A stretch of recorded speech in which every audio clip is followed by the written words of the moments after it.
किसान भाइयों, गेहूं की बिजाई का समय शुरू हो चुका है और गेहूं की बिजाई का समय कब से लेकर कब तक है, इसके ऊपर मैं पिछली वीडियो में बात कर चुका हूं। आज के इस वीडियो में हम बात करेंगे गेहूं की सबसे बढ़िया, सबसे ज़्यादा पैदावार देने वाली टॉप 3 वैरायटियों के बारे में। और ये 3 वैरायटियाँ 3 कंडीशन के हिसाब से मैंने यहाँ पर ली है। पहली तो भारी मिट्टी के लिए सबसे बढ़िया वैरायटी कौन सी है, मीडियम टाइप की मिट्टी के लिए सबसे बढ़िया वैरायटी कौन सी है, और तीसरी वैरायटी जो कि मीडियम से हल्की ज़मीनों के लिए सबसे बढ़िया रहती है। तो इन तीनों वैरायटियों के बारे में एक एक करके यहाँ पर हम बात करेंगे। तो चलिए शुरू करते हैं। सबसे पहले बात करते हैं जहाँ पर भारी मिट्टी है, ज़्यादा ताकतवर ज़मीनें हैं, वहाँ पर DBW 303 वैरायटी सबसे अच्छी पैदावार देती है। लेकिन ये वैरायटी हल्की मिट्टी में ज़्यादा कामयाब नहीं है, इसलिए इसको भारी मिट्टी में ही, जहाँ पर ताकतवर ज़मीनें हैं, वहाँ पर ही लगाना चाहिए। ये 2021 में निकाली गई थी। इसकी बिजाई का जो टाइम है वो अगेता या फिर सही समय के ऊपर आपको इसकी बिजाई करनी पड़ेगी। 25 अक्टूबर से लेकर 5 या 10 नवंबर तक आप इसकी बिजाई जो आपको कर देनी है। तो ये वैरायटी अपना ज़्यादा से ज़्यादा उत्पादन दे सकती है। भारी मिट्टी में भी आपको इसकी बिजाई के टाइम पर 1.5 गुना इसमें खाद डालनी पड़ेगी, यानी कि जहाँ पर आप बिजाई के टाइम पर 1 बैग DAP का डालते हो, वहाँ पर आपको 1.5 गुना बैग DAP का जो है देना पड़ेगा। तो इस प्रकार से सभी खाद की मात्रा, जिसमें DAP, यूरिया, पोटास और जिंक है, तो इन सभी की मात्रा आपको 1.5 गुना इसमें बढ़ानी है बिजाई के टाइम पर। तो ये वैरायटी 30 से 32 क्विंटल के आसपास पैदावार आपको आसानी से दे सकती है, जहां पर भारी मिट्टी है। इसके पौधे की ऊंचाई नॉर्मली 100 सेंटीमीटर के आसपास चली जाती है, लेकिन आप इसमें जब ज़्यादा खाद देते हो तो इसकी हाइट ज़्यादा बढ़ सकती है, नीचे गिरने की समस्या आ सकती है।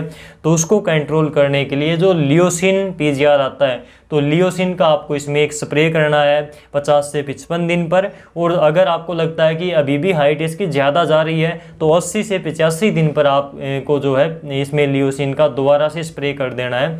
2 स्प्रे करने के बाद में इसकी हाइट अच्छे से मेंटेन हो जाती है, ज़्यादा हाइट नहीं जाती, तना मजबूत हो जाता है, तो पैदावार अच्छी होती है और नीचे भी नहीं गिरती। वहीं 156 दिन के आसपास ये वैरायटी आपकी तैयार हो जाएगी पककर कटाई के लिए।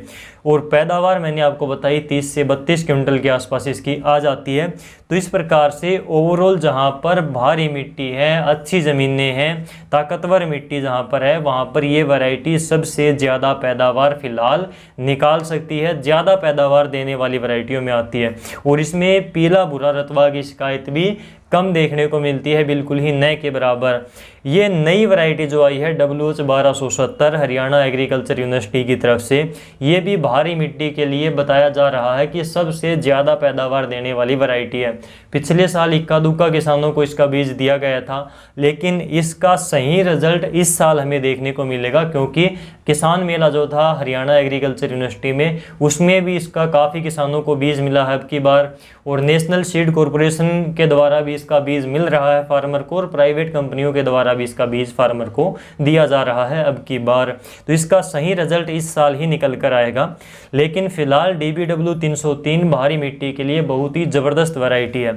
अगली वैरायटी हमारे पास आती है दूसरे नंबर पर, जो भारी से मीडियम टाइप की, यानी कि जो मध्यम प्रकार की मिट्टी है, उस प्रकार की ज़मीनों में HD 3086 सबसे अच्छी वैरायटियों में आती है। 2015 में निकाली गई थी। ये भारी मिट्टी के लिए या फिर मीडियम टाइप की मध्यम प्रकार की मिट्टी के लिए बहुत ही अच्छी वैरायटी है। और इसी प्रकार की एक वैरायटी है HD 2967। तो ये दोनों वैरायटियां मिलती जुलती हैं, मीडियम प्रकार की, मध्यम प्रकार की मिट्टी के लिए, ज़मीनों के लिए, दोनों ही अच्छी वैरायटियां हैं, इनमें ज़्यादा डिफरेंस नहीं है। तो 3086 की अगर हम बात करें तो ये मीडियम प्रकार की मिट्टी के लिए अच्छी वैरायटी है। अगेती आपको इसकी बिजाई करनी है या फिर समय के ऊपर आपको इसकी बिजाई ज़रूर कर देनी है। ये वैरायटी 156 दिन के आसपास तैयार हो जाती है। 96 सेंटीमीटर के आसपास इसकी हाइट रहती है। और इसकी पैदावार की अगर हम बात करें तो 28 से 30 क्विंटल के आसपास प्रति एकड़ के हिसाब से इसकी नॉर्मली आपको पैदावार देखने को मिलती है। HD 3086 से मिलती जुलती ही वैरायटी है HD 2967। ये भी आपको मीडियम प्रकार की, मध्यम प्रकार की मिट्टी में बढ़िया पैदावार दे सकती है। 28-30 क्विंटल के आसपास की ही वैरायटी है, तो इसकी बिजाई भी आप कर सकते हो। ये वैरायटी भी काफ़ी अच्छी वैरायटी मानी जाती है, मीडियम प्रकार की मिट्टी में बढ़िया पैदावार देती है। अगर बात करें जहाँ पर मध्यम प्रकार से हल्की ज़मीनें हैं जहाँ पर, तो इस प्रकार की मिट्टी के लिए HRD 2851 जो वैरायटी है काफ़ी अच्छी वैरायटी मानी जाती है मध्यम से हल्की मिट्टी के लिए। इस वैरायटी को आपको अगेती भी आप इसको लगा सकते हो, सही समय पर भी आप इसको लगा सकते हो। अगर इसकी गेहूं की बिजाई आपकी लेट हो जाती है तो आपको 2851 ही लगानी चाहिए। लेट बिजाई के लिए ये वैरायटी बहुत ही कामयाब वैरायटी है। अगर आप इसकी बिजाई सही समय पर करते हो, अगेती करते हो, तो और भी ज़्यादा पैदावार आपको ये वैरायटी देती है, बहुत ही ज़बरदस्त जो है पैदावार देती है। और इस वैरायटी की खास बात यह है कि इसकी हाइट जो है वो 85 सेंटीमीटर के आसपास ही देखने को मिलती है। इसलिए इसमें आपको PGR का स्प्रे करने की, लियोसिन का स्प्रे करने की भी आवश्यकता नहीं है। ये नीचे नहीं गिरेगी, खराब मौसम में हाइट इसकी कम ही रहती है। लेकिन बिजाई के टाइम पर इसकी जो है बीज की मात्रा आपको 5-10 किलो प्रति एकड़ के हिसाब से इसकी ज़्यादा रखनी चाहिए, क्योंकि इस वैरायटी का फैलाव थोड़ा कम होता है। इसलिए हम इसकी बीज की मात्रा स्टार्टिंग में, अगर नॉर्मली आप 45-50 किलोग्राम बीज की मात्रा डालते हो तो इस वैरायटी की आपको 55 से 60 किलोग्राम की मात्रा 1 एकड़ में डालनी चाहिए। इसकी पैदावार की बात करें तो 28 क्विंटल के आसपास 1 एकड़ में ये वैरायटी पैदावार निकाल देती है नॉर्मली, अगर आप इसकी सही समय पर बिजाई करते हो तो। अगर मीडियम प्रकार की या फिर थोड़ी हल्की ज़मीन आपके पास में है तो नॉर्मली ये वैरायटी इतनी पैदावार दे देती है। और ये 115 से 141 दिन में तैयार हो जाती है। जिस टाइम के ऊपर आप इसकी बिजाई करते हो उसी हिसाब से ये वैरायटी पककर तैयार हो जाती है। यानी कि आप इसकी अगर अगेती बिजाई करते हो तो थोड़ा बहुत टाइम ये ज़्यादा ले लेती है। अगर आप इसकी पछेती बिजाई करते हो तो लास्ट में ज़्यादा गर्मी पड़ने लग जाती है, ज़्यादा टेम्परेचर बढ़ जाता है, तो ये वैरायटी और भी जल्दी तैयार हो जाती है कम टाइम के अंदर। तो इस प्रकार से ये वैरायटी काफ़ी अच्छी वैरायटी है। जहाँ पर मीडियम टाइप की ज़मीन है या फिर उससे थोड़ी हल्की ज़मीनें हैं तो इस प्रकार की मिट्टी में काफ़ी कारगर वैरायटी है अगेती पछेती बिजाई के लिए।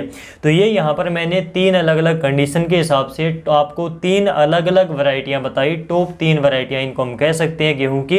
आपके क्षेत्र में कौन सी वैरायटियाँ अच्छी हैं, कितनी पैदावार देती हैं, ये आप कमेंट में ज़रूर बताएं ताकि दूसरे किसानों को भी पता चल सके मेरे एरिया में कौन सी वैरायटियाँ अच्छी हैं, जिनमें 3 वैरायटियाँ मैंने आपको यहाँ पर बता दी हैं। आज के इस वीडियो में बस इतना ही। अगले वीडियो में आपसे फिर मुलाकात होगी और कोई अच्छी जानकारी के साथ में। तब तक के लिए नमस्कार।